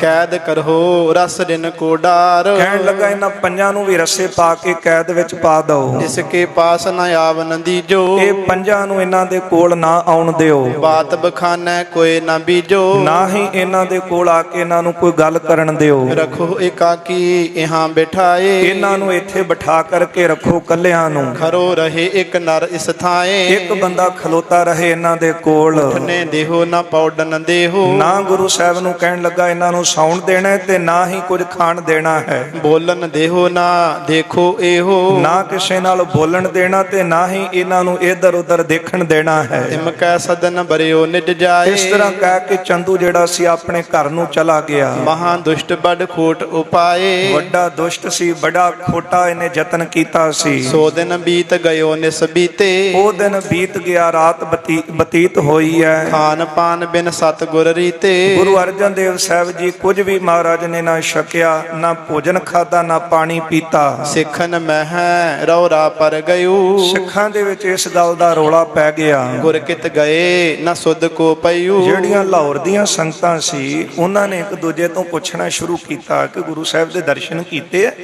ਮਹਾਰਾਜ ਬਾਰੇ ਤਾਂ ਕੋਈ ਖਬਰ ਨਹੀਂ ਹੈ। ਇਹ ਤੋਤ ਨਗਰ ਵਿਖੇ ਫਿਰ ਹੇਰੈ, ਲਾਹੌਰ ਦੇ ਇਧਰ ਉਧਰ ਸਿੱਖਾਂ ਦੇ ਘਰਾਂ ਵਿੱਚ ਸੰਗਤਾਂ ਨੇ ਫਿਰ ਕੇ ਦੇਖਿਆ। ਵਿਖੇ ਧਰਮ ਸਲਾਦ ਕਨੇਰੈ, ਫਿਰ ਧਰਮਸ਼ਾਲਾ ਵਿੱਚ ਜਾ ਕੇ ਜਿਹੜੀ ਗੁਰੂ ਅਰਜਨ ਦੇਵ ਸਾਹਿਬ ਨੇ ਧਰਮਸ਼ਾਲਾ ਕਾਇਮ ਕੀਤੀ ਸੀ, ਉਹ ਅੱਜ ਵੀ ਅਸਥਾਨ ਸੁਸ਼ੋਭਿਤ ਹੈ। ਉੱਥੇ ਜਾ ਕੇ ਵੀ ਦੇਖਿਆ ਜਿੱਥੇ ਗੁਰੂ ਰਾਮਦਾਸ ਜੀ ਦਾ ਪ੍ਰਕਾਸ਼ ਸਥਾਨ ਹੈ। ਸਿੱਖਨ ਕੇ ਕਰ ਸਿੱਖ ਫਿਰੰਤੇ, ਸਿੱਖਾਂ ਦੇ ਘਰਾਂ ਦੇ ਵਿੱਚ ਸਿੱਖ ਲੱਭਦੇ ਹਨ। ਕਿਤ ਸਤਿਗੁਰ ਉਤਰੇ ਗੁਣਵੰਤੇ, ਗੁਣ ਵਾਲੇ ਸਤਿਗੁਰੂ ਗੁਰੂ ਅਰਜਨ ਦੇਵ ਸਾਹਿਬ ਕਿੱਥੇ ਹਨ? ਗਏ ਸ਼ਾਹੂ ਟਿਗ ਬਹੁਰ ਨਾ ਆਏ, ਫਿਰ ਬਾਦਸ਼ਾਹ ਦੇ ਕੋਲ ਗਏ ਸਨ, ਪਰਤ ਕੇ ਆਏ ਨਹੀਂ ਹਨ। ਕਿਦੋਂ ਸੁਧਾਸੁਰ ਕੋ ਗਮਨ ਆਏ, ਕੁਝ ਕਹਿੰਦੇ ਨੇ ਕਿਤੇ ਗੁਰੂ ਅਰਜਨ ਦੇਵ ਸਾਹਿਬ ਅੰਮ੍ਰਿਤਸਰ ਨੂੰ ਵਾਪਸ ਨਾ ਚਲੇ ਗਏ ਹੋਣ। ਫਿਰਤ ਫਿਰਤ ਸਰਕਾਰੀ ਲੋਕ, ਇਸ ਤਰ੍ਹਾਂ ਫਿਰਦਿਆਂ ਫਿਰਦਿਆਂ ਕੁਝ ਸਰਕਾਰੀ ਮੁਲਾਜ਼ਮ ਸਨ, ਉਹਨਾਂ ਨੂੰ ਸਿੱਖ ਮਿਲੇ ਹਨ। ਬੂਝਨ ਕੀਨੇ ਸੋ ਅਵਲੋਕ, ਉਹਨਾਂ ਸਰਕਾਰੀ ਮੁਲਾਜ਼ਮਾਂ ਨੂੰ ਜਾ ਕਰਕੇ ਸਿੱਖਾਂ ਨੇ ਪੁੱਛਿਆ, ਤਿੰਨ ਤੇ ਸੁਧ ਗਨ ਸਿੱਖ ਸਿੱਖਣ ਪਾਏ। ਉਹਨਾਂ ਮੁਲਾਜ਼ਮਾਂ ਕੋਲੋਂ ਗੁਰੂ ਸਾਹਿਬ ਜੀ ਦੀ ਖਬਰ ਮਿਲੀ ਹੈ ਚੰਦੂ ਕੇ ਨਰ ਸੰਗ ਸਿਧਾਏ। ਕਿ ਗੁਰੂ ਸਾਹਿਬ ਦੇ ਨਾਲ ਚੰਦੂ ਦੇ ਕੁਝ ਮਨੁੱਖ ਸਨ, ਉਹ ਗੁਰੂ ਸਾਹਿਬ ਨੂੰ ਨਾਲ ਲੈ ਕੇ ਗਏ ਨੇ ਤਿਸ ਕੇ ਸਦਨ ਪ੍ਰਵੇਸ਼ਤ ਤੇ ਹੇਰੇ। ਗੁਰੂ ਸਾਹਿਬ ਨੂੰ ਚੰਦੂ ਦੇ ਘਰ ਵੜਦਿਆਂ ਅਸੀਂ ਦੇਖਿਆ ਹੈ। ਤਿਮਰ ਪਏ ਪਹੁੰਚੇ ਤਿਸ ਬੇਰੇ। ਸ਼ਾਮਾਂ ਦੇ ਵਕਤ ਗੁਰੂ ਸਾਹਿਬ ਜੀ ਹਨੇਰਾ ਥੋੜਾ ਹੋਇਆ ਸੀ, ਉਦੋਂ ਚੰਦੂ ਦੇ ਘਰ ਪ੍ਰਵੇਸ਼ ਕੀਤੇ ਨੇ। ਪ੍ਰੇਮੀ ਸਿੱਖ ਤਹਾਂ ਕੋ ਗਏ। ਜਿਹੜੇ ਪ੍ਰੇਮੀ ਸਿੱਖ ਸਨ ਉਹਨਾਂ ਨੂੰ ਗੁਰੂ ਸਾਹਿਬ ਦੀ ਖਬਰ ਮਿਲੀ ਹੈ, ਉਹ ਇਕੱਠੇ ਹੋ ਕੇ ਚੰਦੂ ਦੀ ਹਵੇਲੀ ਵੱਲ ਗਏ ਨੇ। ਦੀਏ ਕਿਵਾਰ ਬਿਲੋਕਤ ਪਏ। ਪਰ ਜਿੱਥੇ ਗੁਰੂ ਸਾਹਿਬ ਜੀ ਬਿਰਾਜਮਾਨ ਸਨ ਉਹ ਕਿਵਾੜ ਬੰਦ ਸਨ, ਦਰਵਾਜ਼ੇ ਬੰਦ ਸਨ। ਜਾ ਕੇ ਸਿੱਖਾਂ ਨੇ ਦੇਖੇ ਨੇ, ਅੰਤਰ ਸਿੱਖ ਪਠਤ ਇੱਕ ਬਾਣੀ। ਪਰ ਅੰਦਰੋਂ ਬਾਣੀ ਪੜਨ ਦੀ ਆਵਾਜ਼ ਆ ਰਹੀ ਸੀ। 5 ਸਿੱਖ ਗੁਰੂ ਸਾਹਿਬ ਦੇ ਅੰਦਰ ਨਾਲ ਸਨ। ਅੰਦਰੋਂ ਸਿੱਖਾਂ ਨੇ ਆਵਾਜ਼ ਸੁਣੀ ਹੈ ਕਿ ਕੋਈ ਸਿੱਖ ਉੱਚੀ ਉੱਚੀ ਬਾਣੀ ਪੜ ਰਿਹਾ ਹੈ। ਗੁਰ ਹੇਠਾਂ ਹੈ ਤਬ ਸੁਧ ਜਾਣੀ। ਹੁਣ ਸਮਝ ਗਏ, ਉਹ ਸੰਗਤਾਂ ਲਾਹੌਰ ਦੀਆਂ ਸਮਝ ਗਈਆਂ ਕਿ ਗੁਰੂ ਸਾਹਿਬ ਇੱਥੇ ਹੀ ਹੋਣਗੇ। ਸਿੱਖ ਦਾ ਆਧਾਰ ਹੀ ਬਾਣੀ ਹੈ। ਉਹ 5 ਸਿੱਖ ਅੰਦਰ ਸਨ, ਇੱਕ ਸਿੱਖ ਉੱਚੀ ਬਾਣੀ ਪੜ ਰਿਹਾ ਸੀ। ਲਾਹੌਰ ਦੀ ਸੰਗਤ ਸਮਝ ਗਈ ਕਿ ਗੁਰੂ ਸਾਹਿਬ ਜੀ ਇੱਥੇ ਹੀ ਹਨ। ਚਿਰਕਨ ਕਰਹਿ ਸਿਪਾਹੀ ਤੌਨ। ਪਰ ਜਿਹੜੇ ਸਿਪਾਹੀ ਖੜੇ ਸਨ ਬਾਹਰ ਪਹਿਰੇਦਾਰ, ਉਹਨਾਂ ਨੇ ਸਿੱਖਾਂ ਨੂੰ ਝਿੜਕਿਆ। ਕਿਆ ਤੂੰ ਬਕ ਹੈ ਬੈਠ ਤਰ ਮੌਨ। ਤੇ ਇੱਕ ਸਿਪਾਹੀ ਸਿੱਖ ਜਿਹੜਾ ਅੰਦਰੋਂ ਬਾਣੀ ਪੜ ਰਿਹਾ ਸੀ ਨਾ ਉੱਚੀ ਉੱਚੀ, ਉਹਨੂੰ ਤਾੜਨਾ ਦੇ ਕੇ ਉੱਚੀ ਕਹਿਣ ਲੱਗਾ, ਝਿੜਕੇ ਕਹਿਣ ਲੱਗਾ, ਆ ਕੀ ਤੂੰ ਉੱਚੀ ਉੱਚੀ ਬੋਲ ਰਿਹਾ ਹੈ। ਵਹਿਰ ਖਰੇ ਪਿਖ ਦੀਏ ਹਟਾਈ। ਜਿਹੜੇ ਬਾਹਰ ਸਿੱਖ ਖੜੇ ਸਨ ਉਹ ਵੀ ਸਿਪਾਹੀਆਂ ਨੇ ਪਿਛਾਂ ਕਰ ਦਿੱਤੇ ਖਰੇ ਨਾ ਹੋ ਜਾਹੋ ਨਿਜ ਥਾਈ। ਕਿ ਇੱਥੇ ਨਾ ਖੜੇ ਹੋਵੋ ਤੇ ਆਪੋ ਆਪਣੇ ਘਰਾਂ ਨੂੰ ਜਾਵੋ। ਡਰੈ ਦੁਸ਼ਟ ਤੇ ਟਰ ਕਰ ਗਏ। ਜਿਹੜੇ ਕੁਝ ਸਿੱਖ ਸਨ ਅੱਗੇ ਹੋਏ, ਉਹਨਾਂ ਨੂੰ ਸਿਪਾਹੀਆਂ ਨੇ ਪਿੱਛੇ ਕਰ ਦਿੱਤਾ। ਸੁਧ ਆਪਸ ਮੈਂ ਕਰਤੇ ਪਏ। ਹੁਣ ਆਪਸ ਵਿੱਚ ਉਹਨਾਂ ਨੇ ਸਲਾਹ ਕੀਤੀ ਹੈ। ਬਹੁਤ ਬਿਸੂਰਤ ਚੱਲੈ ਨਾ ਚਾਰਾ। ਪਰ ਹੁਣ ਚਾਰਾ ਕੋਈ ਨਹੀਂ ਸੀ ਚੱਲਦਾ। ਗੁਰੂ ਅਰਜਨ ਦੇਵ ਸਾਹਿਬ ਨੇ ਗੁਰੂ ਹਰਗੋਬਿੰਦ ਸਾਹਿਬ ਨੂੰ ਗੁਰਤਾ ਗੱਦੀ ਦਿੱਤੀ ਹੈ। ਜਦੋਂ 11 ਦਿਨ ਪਹਿਲਾਂ ਮਹਾਰਾਜ ਨੇ ਕਿਹਾ ਸੀ ਰੀਤ ਤੂੰ ਹੀ ਰੱਖਣੀ ਸਾਰੀ, ਪਰ 2 ਰੀਤਾਂ ਨਵੀਆਂ ਕਰਨੀਆਂ, ਤਖਤ ਦੀ ਸਾਜਨਾ ਤੇ ਮੇਰੀ ਪੀਰੀ ਦੀਆਂ ਤਲਵਾਰਾਂ ਧਾਰਨੀਆਂ। ਗੁਰੂ ਅਰਜਨ ਦੇਵ ਸਾਹਿਬ ਮਹਾਰਾਜ ਸਿੱਖਾਂ ਨੂੰ ਪਤਾ ਹੈ ਗੁਰੂ ਸਾਹਿਬ ਅੰਦਰ ਨੇ, ਪਰ ਚਾਰਾ ਕੋਈ ਨਹੀਂ ਸੀ ਚੱਲਦਾ। ਤਾਕਤ ਸੀ ਨਾ ਵੈਰੀ ਕੋਲ, ਹਕੂਮਤ ਕੋਲ, ਇਸ ਕਰਕੇ ਚਾਰਾ ਕੋਈ ਨਹੀਂ ਸੀ। ਭੈ ਤੇ ਕਰਹਿ ਨਾ ਊਚ ਉਚਾਰਾ। ਜਿਹੜੇ ਸਿਪਾਹੀ ਸਨ ਡਰਾ ਕੇ ਪਿੱਛੇ ਕਰ ਦਿੰਦੇ ਸਨ। ਪੁਨ ਚੰਦੂ ਗਮਨਿਓ ਗੁਰ ਤੀਰ। ਫਿਰ ਜਿਹੜਾ ਚੰਦੂ ਸੀ ਦੁਸ਼ਟ ਗੁਰੂ ਸਾਹਿਬ ਦੇ ਕੋਲ ਗਿਆ। ਨੇਠੁਰ ਸੁਨਾਏ ਕਰਿਓ ਚਹ ਭੀਰ। ਗੁਰੂ ਸਾਹਿਬ ਨੂੰ ਬੜੀਆਂ ਕਠੋਰ ਗੱਲਾਂ, ਉੱਚੀ ਉੱਚੀ ਡਰਾਵੇ ਵਾਲੀਆਂ ਗੱਲਾਂ ਦੇ ਕੇ ਡਰਾਉਣਾ ਚਾਹੁੰਦਾ ਸੀ। ਕਿਹਨਾਂ ਨੂੰ? ਜਿਨ੍ਹਾਂ ਦੇ ਪਹਿਲੇ ਆਪਾਂ ਬਚਨ ਪੜ੍ਹਦੇ ਹਾਂ, ਪਹਿਲਾ ਮਰਨ ਕਬੂਲ ਜੀਵਨ ਕੀ ਛੱਡ ਆਸ, ਹੋ ਸਭਨਾ ਕੀ ਰੇਣੁਕਾ ਤੋ ਆਓ ਹਮਾਰੇ ਪਾਸ। ਉਹਨਾਂ ਨੂੰ ਜਾ ਕੇ ਡਰਾਉਣਾ ਚਾਹੁੰਦਾ ਹੈ। ਅਬ ਵੀ ਮਾਨ ਸੁਤਾ ਕੋ ਨਾਤਾ। ਕਹਿੰਦਾ ਹਲੇ ਵੀ ਸਮਾਂ ਮੌਕਾ ਹੈ ਕਿ ਮੇਰੀ ਧੀ ਦਾ ਰਿਸ਼ਤਾ ਜਿਹੜਾ ਉਹ ਲੈ ਲਓ, ਨਾਹੀਂ ਤਾਂ ਪ੍ਰਾਨ ਹੋਏਗੇ ਘਾਤਾ। ਨਹੀਂ ਤਾਂ ਤੁਹਾਡੇ ਪ੍ਰਾਣ ਜਿਹੜੇ ਨੇ ਉਹ ਨਿਕਲ ਜਾਣਗੇ, ਤੁਹਾਨੂੰ ਸਜ਼ਾ ਦੇਵਾਂਗੇ। ਜੀਵਤ ਨਹਿ ਤਿਆਗੋ ਅਬ ਤੋਹੀ। ਹਲੇ ਮੈਂ ਤੁਹਾਨੂੰ ਜਿਉਂਦਾ ਨਹੀਂ ਛੱਡਾਂਗਾ। ਬਹੁ ਦਿਨ ਕੀ ਚਿੰਤਾ ਲਗ ਮੋਹੀ। ਬਹੁਤ ਦਿਨਾਂ ਦੀ ਚਿੰਤਾ ਮੇਰੇ ਮਨ ਵਿੱਚ ਹੈ। ਦਿਓ ਕਸ਼ਟ ਪਤ ਸਭ ਮੈਂ ਖੋਈ। ਮੈਨੂੰ ਬਹੁਤਾ ਤੁਸੀਂ ਕਸ਼ਟ ਦਿੱਤਾ ਹੈ। ਮੇਰੀ ਇੱਜ਼ਤ ਜਿਹੜੀ ਆ ਉਹ ਬਹੁਤ ਘਟੀ ਹੈ ਸਮਾਜ ਵਿੱਚ। ਅਬ ਲਉ ਤਰਾਸ ਭਇਓ ਨਹਿ ਕੋਈ। ਹਲੇ ਤੱਕ ਤੁਹਾਡੇ ਮਨ ਵਿੱਚ ਕੋਈ ਡਰ ਨਹੀਂ ਹੈ। ਅਨਹੁ ਅਗਨ ਤਪਾਵਹੁ ਨੀਰ। ਹਾਂ, ਤੇ ਫਿਰ ਮੈਂ ਬਹੁਤ ਜ਼ਿਆਦੀ ਜਿਹੜਾ ਤਪਾਵਾਂਗਾ। ਅੰਨ ਅਗਨ ਤਪਾਵੋ ਨੀਰ। ਸਿਪਾਹੀਆਂ ਨੂੰ ਕਹਿਣ ਲੱਗਾ ਪਾਣੀ ਲਿਆਵੋ ਤੇ ਉਸ ਨੂੰ ਤਪਾਵੋ, ਗਰਮ ਕਰੋ। ਬੀਚ ਬਿਠਾਵੋ ਤਪਹਿ ਸਰੀਰ। ਉਸ ਤਪਦੇ ਹੋਏ ਪਾਣੀ ਦੇ ਵਿੱਚ ਗੁਰੂ ਅਰਜਨ ਦੇਵ ਸਾਹਿਬ ਨੂੰ ਕਹਿਣ ਲੱਗਾ ਕਿ ਇਹਨਾਂ ਨੂੰ ਵਿੱਚ ਬਿਠਾਵੋ। ਮੈਂ ਜਿਮ ਤਪਤਿਓ ਦਿਨ ਅਰ ਰਾਤੀ। ਜਿਸ ਤਰ੍ਹਾਂ ਦਿਨ ਰਾਤ ਮੈਂ ਤਪ ਰਿਹਾ ਹਾਂ। ਮਹਾ ਕਸ਼ਟੇ ਤੇ ਸੁਲਗਤ ਛਾਤੀ। ਬਹੁਤ ਕਸ਼ਟ ਦੇ ਨਾਲ ਮੇਰੀ ਛਾਤੀ ਸੜ ਰਹੀ ਹੈ। ਤਿਮ ਤਪਤਾਵੋ ਬਿਮਲ ਨ ਲਾਵੋ। ਇਸੇ ਤਰ੍ਹਾਂ ਇਹਨਾਂ ਨੂੰ ਵੀ ਤਪਾਵੋ, ਦੇਰੀ ਨਾ ਲਾਵੋ। ਨਾਹੀਂ ਤਾਂ ਲੈਣਾ ਤਾ ਮਨਵਾਵੋ। ਤੇ ਨਹੀਂ ਤਾਂ ਇਹਨਾਂ ਤੋਂ ਮੈਂ ਆਪਣੀ ਧੀ ਦਾ ਰਿਸ਼ਤਾ ਮਨਵਾਵਾਂਗਾ। ਸੁਨੀ ਦੁਸ਼ਟ ਕੀ ਆਏ ਸੁਜਬੈ। ਜਦੋਂ ਗੁਰੂ ਅਰਜਨ ਦੇਵ ਸਾਹਿਬ ਜੀ ਨੇ ਇਹ ਗੱਲ ਚੰਦੂ ਦੀ ਸੁਣੀ ਹੈ, ਜਲ ਪਰ ਤੇਗ ਚੜਾਏ ਸਤਬੈ। ਤੇ ਉਸ ਵੇਲੇ ਦੇ ਸਿਪਾਹੀਆਂ ਨੇ ਕੀ ਕੀਤਾ ਹੈ ਕਿ ਦੇਗ ਦੇ ਵਿੱਚ ਪਾਣੀ ਉਬਾਲਣਾ ਸ਼ੁਰੂ ਕੀਤਾ। ਸਮਦਾ ਬਾਰ ਬਾਰ ਤਪਤਾਇਓ। ਦੇਗ ਦੇ ਹੇਠਾਂ ਲੱਕੜਾਂ ਜਿਹੜੀਆਂ ਸੀ ਉਹ ਤਪਾ ਲਈਆਂ। ਬਾਰ ਬਾਰ ਲਿਹੁ ਮਾਨ ਸੁਨਾਇਓ। ਬਾਰ ਬਾਰ ਜਿਹੜਾ ਸੀ ਇਹੋ ਹੀ ਕਹਿੰਦੇ ਰਹੇ ਕਿ ਸਾਡੀਆਂ ਸ਼ਰਤਾਂ ਮੰਨ ਲਓ। ਸੁਨ ਸਤਿਗੁਰ ਕਿਛਦੈ ਨਾ ਆਨੀ। ਧੰਨ ਗੁਰੂ ਅਰਜਨ ਦੇਵ ਸਾਹਿਬ ਜੀ ਨੇ ਸੁਣਿਆ ਤੇ ਕੁਝ ਵੀ ਆਪਣੇ ਮਨ ਵਿੱਚ ਨਾ ਲਿਆਂਦਾ। ਕਹਿਓ ਬਾਕ ਹਮ ਡੋ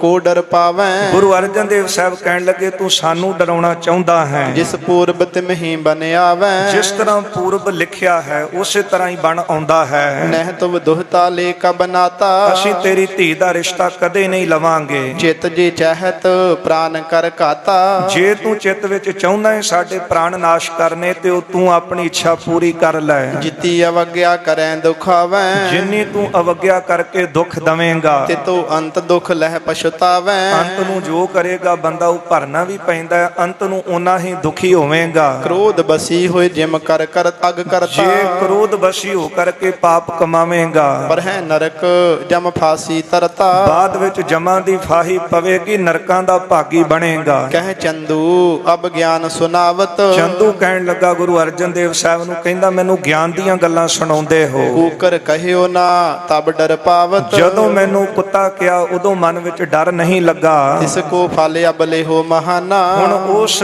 ਗੱਲ ਦਾ ਫਲ ਵੱਡਾ ਤੁਸੀਂ ਪਾਵੋਗੇ। ਦਿਉ ਸਜਾਏ ਪ੍ਰਾਨ ਕਰ ਹਾਨਾ, ਮੈਂ ਤੁਹਾਡੇ ਪ੍ਰਾਣ ਨੁਕਸਾਨ ਕਰਾਂਗਾ, ਖਤਮ ਕਰਾਂਗਾ, ਤੁਹਾਨੂੰ ਸਜ਼ਾ ਦਵਾਂਗਾ। ਗੁਰੂ ਭਨਿਓ ਜੇ ਨਹਿ ਤਬ ਕਹਿਓ, ਗੁਰੂ ਅਰਜਨ ਦੇਵ ਸਾਹਿਬ ਜੀ ਕਹਿੰਦੇ ਜੇ ਪਹਿਲਾਂ ਨਹੀਂ ਕਿਹਾ ਤਉ ਕਹਿਓ ਜੈਸੇ ਕਰ ਚਾਹਿਓ। ਫਿਰ ਜਿਸ ਤਰ੍ਹਾਂ ਤੈਨੂੰ ਚੰਗਾ ਲੱਗਦਾ ਹੈ ਤੂੰ ਕਰ, ਫਿਰ ਉਸੇ ਤਰ੍ਹਾਂ ਮੰਨ। ਜੇ ਸਿੱਖ ਨੇ ਕਿਹਾ ਹੈ ਉਹ ਸਾਡਾ ਮੰਨ ਲੈ। ਕਹਿ ਚਾਕਰ ਸੋ ਤੇਗ ਉਬਾਰੀ, ਫਿਰ ਬੜੀ ਛੇਤੀ ਇਹਨਾਂ ਨੇ ਜਿਹੜੀ ਦੇਗ ਸੀ ਉਹ ਉਬਾਲ ਲਈ ਪਕਰੋਂ ਦੇਹੋਂ ਤਿਸੀ ਮਹਿਡਾਰੀ। ਤੇ ਗੁਰੂ ਅਰਜਨ ਦੇਵ ਸਾਹਿਬ ਜੀ ਨੂੰ ਸਿਪਾਹੀਆਂ ਨੇ ਫੜ ਕੇ ਉਸ ਉਬਲਦੀ ਦੇਗ ਦੇ ਵਿੱਚ ਬਿਠਾਇਆ। ਤਬ ਸਤਿਗੁਰ ਉਠ ਆਪੇ ਗਏ, ਤੇ ਗੁਰੂ ਅਰਜਨ ਦੇਵ ਸਿਪਾਹੀਆਂ ਨੂੰ ਇਹਨੇ ਕਿਹਾ ਕਿ ਉਬਲਦੀ ਦੇਗ ਦੇ ਵਿੱਚ ਬਿਠਾਵੋ, ਤੇ ਗੁਰੂ ਅਰਜਨ ਦੇਵ ਸਾਹਿਬ ਜੀ ਉੱਠ ਕੇ ਆਪੇ ਹੀ ਗਏ ਹਨ। ਤਪਤ ਨੀਰ ਮਹਿ ਬੈਠਤ ਪਏ, ਤਪਦੇ ਹੋਏ ਪਾਣੀ ਦੇ ਵਿੱਚ ਸਤਿਗੁਰੂ ਆਪ ਜਾ ਕੇ ਬੈਠ ਗਏ। ਹਾਹਾਕਾਰ ਹੀਰ ਸਿੱਖ ਕਰੈ, ਜਦੋਂ ਸਿੱਖਾਂ ਨੇ ਗੁਰੂ ਸਾਹਿਬ ਨੂੰ ਤਪਦੇ ਹੋਏ ਨੀਰ 'ਚ ਬੈਠਿਆਂ ਦੇਖਿਆ, ਦੇਖ ਕਰਕੇ ਹਾਹਾਕਾਰ ਮਚ ਗਈ। ਉਠਿਓ ਪਿਰਾਣਾ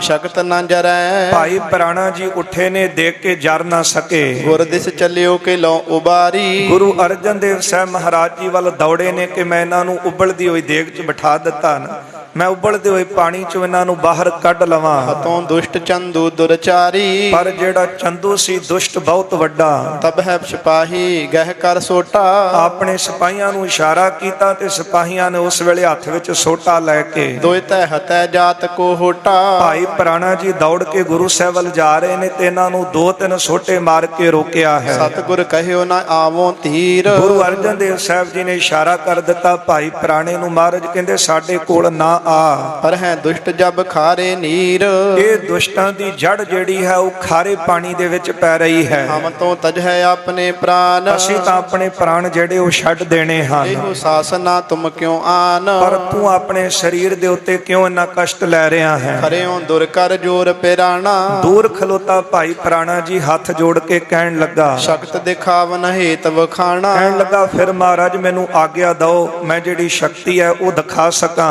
ਪ੍ਰਭੂ ਜੀ ਰਹਿਓ ਜਾਏ ਨਮ ਤੋ, ਮਹਾਰਾਜ ਮੇਰੇ ਕੋਲੋਂ ਰਿਹਾ ਨਹੀਂ ਜਾਂਦਾ। ਰਾਵਰ ਕੋ ਇਹ ਤਿਕ ਦੁਖ ਹੋ ਤੋ, ਆਪ ਜੀ ਦੇ ਤਨ ਤੇ ਇੰਨਾ ਦੁੱਖ ਦੇ ਰਹੇ ਹਨ। ਦਿੱਲੀ ਲਵਪੁਰ ਨਗਰ ਬਿਸਾਲੇ, ਜੇ ਆਗਿਆ ਦਿਓ ਤੇ ਦਿੱਲੀ ਤੇ ਲਾਹੌਰ ਬਹੁਤ ਵੱਡੇ ਸ਼ਹਿਰ ਹਨ। ਅਬਲੇ ਮੋ ਨਿਜ ਹੱਥ ਉਠਾਲੇ, ਇਹ ਦੋਨਾਂ ਨਗਰਾਂ ਨੂੰ ਮੈਂ ਆਪਣੇ ਹੱਥ ਵਿੱਚ ਚੁੱਕ ਲਵਾਂ। ਦੋਹਨ ਭਰਾਵੋ ਜਿਉ ਕਰਤਾਰੀ, ਇਹਨਾਂ ਦੋਨਾਂ ਨੂੰ ਇੰਜ ਪੜਾ ਦੇਵਾਂ ਜਿਸ ਤਰ੍ਹਾਂ ਦੋਵੇਂ ਹੱਥਾਂ ਨਾਲ ਤਾੜੀ ਮਾਰੀ ਦੀ ਹੈ। ਦਿਉ ਨਾਸ ਕਰ ਲੱਗਹਿ ਨਾ ਬਾਰੀ, ਬਿਨਾਂ ਦੇਰੀ ਤੋਂ ਇਹਨਾਂ ਨੂੰ ਨਰਕ ਸੁੱਟ ਦਵਾਂ, ਖਤਮ ਕਰ ਦਵਾਂ। ਕਿਉ ਇਤਨੇ ਦੁਖ ਸਹੋ ਗੁਸਾਈ, ਮਹਾਰਾਜ ਆਪਣੇ ਤਨ ਤੇ ਨੇ ਦੁੱਖ ਕਿਉਂ ਸਹਾਰ ਦਏ ਹੋ? ਦੇਹੁ ਸ਼ਾਰਤ ਮੁਖ ਕਹੋ ਨਾ ਕਾਈ, ਮੈਨੂੰ ਇਸ਼ਾਰਾ ਕਰੋ, ਆਪਣੇ ਮੁਖ ਵਿੱਚੋਂ ਕੁਝ ਨਾ ਕਹੋ। ਸੁਨ ਸਤਿਗੁਰ ਕਹੈ ਕਿਹਤੇ ਪਾਈ, ਸੁਣ ਕੇ ਸਤਿਗੁਰੂ ਜੀ ਕਹਿੰਦੇ ਭਾਈ ਪ੍ਰਾਣੇ ਨੂੰ ਇਹ ਸ਼ਕਤੀ ਕਿੱਥੋਂ ਲਈ ਹੈ? ਜੇ ਚਾਹਤ ਅਬ ਸ਼ਕਤ ਦਿਖਾਈ, ਜਿਹੜੀ ਸ਼ਕਤੀ ਹੁਣ ਤੂੰ ਦਿਖਾਉਣੀ ਚਾਹੁੰਦਾ ਹੈ। ਸੁਨੋ ਗੁਰੂ ਕਰ ਸੇਵ ਤੁਮਾਰੀ, ਕਹਿਣ ਲੱਗੇ ਭਾਈ ਪ੍ਰਾਣਾ ਜੀ ਸਤਿਗੁਰੂ ਤੁਹਾਡੀ ਸੇਵਾ ਕਰਕੇ ਪਾਈ ਹੈ। ਭਇਓ ਕਿਰਪਾ ਤੇ ਪਰਾਕਰਮ ਪਾਰੀ, ਮਹਾਰਾਜ ਤੁਹਾਡੀ ਕਿਰਪਾ ਦੇ ਨਾਲੇ ਭਾਰੀ ਬਲ ਮਿਲਿਆ ਹੈ। ਚੰਦੂ ਦੁਸ਼ਟ ਮੂੰਡ ਕਿਆ ਹੈ ਅਹੈ, ਇਹ ਚੰਦੂ ਮੂਰਖ ਦੁਸ਼ਟ ਕੀ ਹੈ? ਨਾਸੋਂ ਤੁਰਕ ਨਾਮ ਨਹਿ ਰਹੈ, ਤੁਰਕਾਂ ਦਾ ਨਾਮੋ ਨਿਸ਼ਾਨੀ ਖਤਮ ਕਰ ਦਵਾਂ। ਜਿਨ ਕੀ ਰਾਜ ਮਹਾ ਅਨ ਪਾਏ, ਜਿਨ੍ਹਾਂ ਦੇ ਰਾਜ ਦੇ ਵਿੱਚ ਵੱਡਾ ਪਾਪ ਹੋ ਰਿਹਾ ਹੈ। ਤੁਮ ਸਮ ਕੋ ਅਸ ਹੋਤ ਸਜਾਏ, ਮਹਾਰਾਜ ਤੁਹਾਡੇ ਵਰਗੇ ਮਹਾਨ ਆਤਮਾ ਨੂੰ ਹੀ ਸਜ਼ਾ ਦੇਣ ਲੱਗ ਪਏ ਹਨ। ਮਨ। ਗੁਰੂ ਕਹਿਓ ਜਿਨ ਕੀ ਕਰ ਸੇਵਾ, ਮਹਾਰਾਜ ਕਹਿਣ ਲੱਗੇ ਭਾਈ ਪੁਰਾਣੇ ਨੂੰ ਜਿਨ੍ਹਾਂ ਦੀ ਸੇਵਾ ਕਰਕੇ ਲਈ ਸਕਤ